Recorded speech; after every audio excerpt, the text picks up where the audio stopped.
by Swami Vivekananda. The states of the qualities are the defined, the undefined, the indicated only, and the signless. The system of yoga is built entirely on the philosophy of the Sankhyas, as I told you in some of the previous lectures. And here again, I will remind you of the cosmology of the Sankhya philosophy.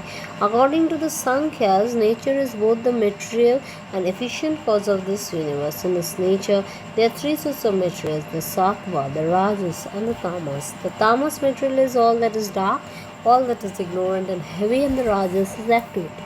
The sattvas is calmness, light. When nature is in the state before creation, it is called by them avyakta, undefined or indistinct. That is, in which there is a distinction of form or name, a state in which these three materials are held in proper balance.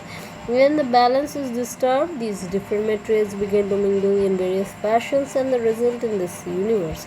In every man also, these three materials exist. When the sattva material prevails, knowledge comes. When the rajas material prevails, activity comes.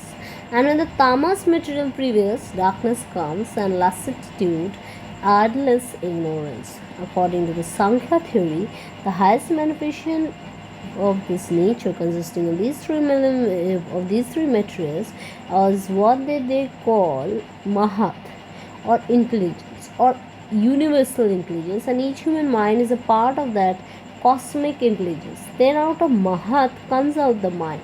In the Sankhya philosophy, there is a sharp distinction between manas, the mind function, and the function of the buddhi, intellect.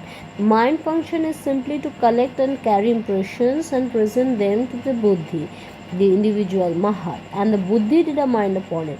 So out of mahat comes mind, and out of mind comes fine material, and this fine material combines and becomes the gross material outside the external universe. The claim of the Sankhya philosophy is that beginning with the intellect and coming down to a block of stone, all has come out of the same thing, only as a finer or grosser state of existence.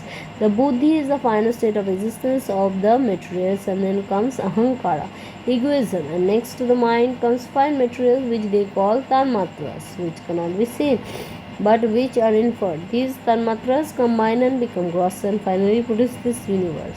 Finer is the cause and the gross is the effect. It begins with the buddhi, which is the finest material, and goes on becoming grosser and grosser until it becomes this universe. According to the Sankhya philosophy, beyond the whole of this nature is the Purusha, which is not material at all. Purusha is not at all similar to anything else, either buddhi or mind or the tanmatras or the gross material. It is not akin to any one of these. It is entirely separate, entirely different in its nature.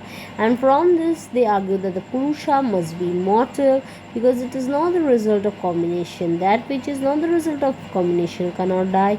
These Purushas or souls are infinite in nature, in number. Now we shall understand the aphorism that the states of the qualities are defined, undefined, and signless.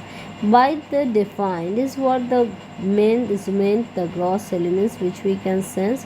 By the undefined is meant the verified materials, the dharmatras, which cannot be sensed by man. If you practice yoga, however, says Patanjali, after a while your perception will become so fine that you will actually see the tanmatra. For instance, you have heard how every man has a certain light about him. By the defined is meant the gross elements which we can sense. By the undefined is meant the very fine materials, the tanmatras, which cannot be sensed by ordinary men. If you practice yoga, however, says Patanjali, after a while your perception will become so fine that you will actually see the tanmatras. For instance, you have heard how every man has a certain light about him. Every living being is emanating a certain light, and thus he says can be seen by the yogi. We do not see all these. We do not all see it, but we are all throwing out these tanmatras, just as a flower is continuously emanating these tanmatras which enable us to smell it. Every day of our lives we are throwing out a mass of good or evil, and everywhere we go the atmosphere is full of these materials, and that is how they come to the human mind came to the human mind, even unconsciously, the idea of building temples and churches. Why should man build churches in which to worship God? Why not worship Him anywhere? Even if he does not know the reason, man found that the place where people worship God become full of good tanmatras. Every day people go there, and the more they go, the holier they get, and the holier that place becomes. If any man who has not much sattva in him goes there, the place will influence him and arouse his sattva quality. Here, therefore, is the significance of all the temples and holy places. But you must remember that the holiness depends on holy people congregating there. The difficulty with mankind is that they forget the original meaning and put the cart before the horse. It was men who has made these places holy, and then the effect became the cause and made men holy. If the wicked only were to go, there it would become as bad as any other place. It is not the building but the people that make a church, and that is what we always forget.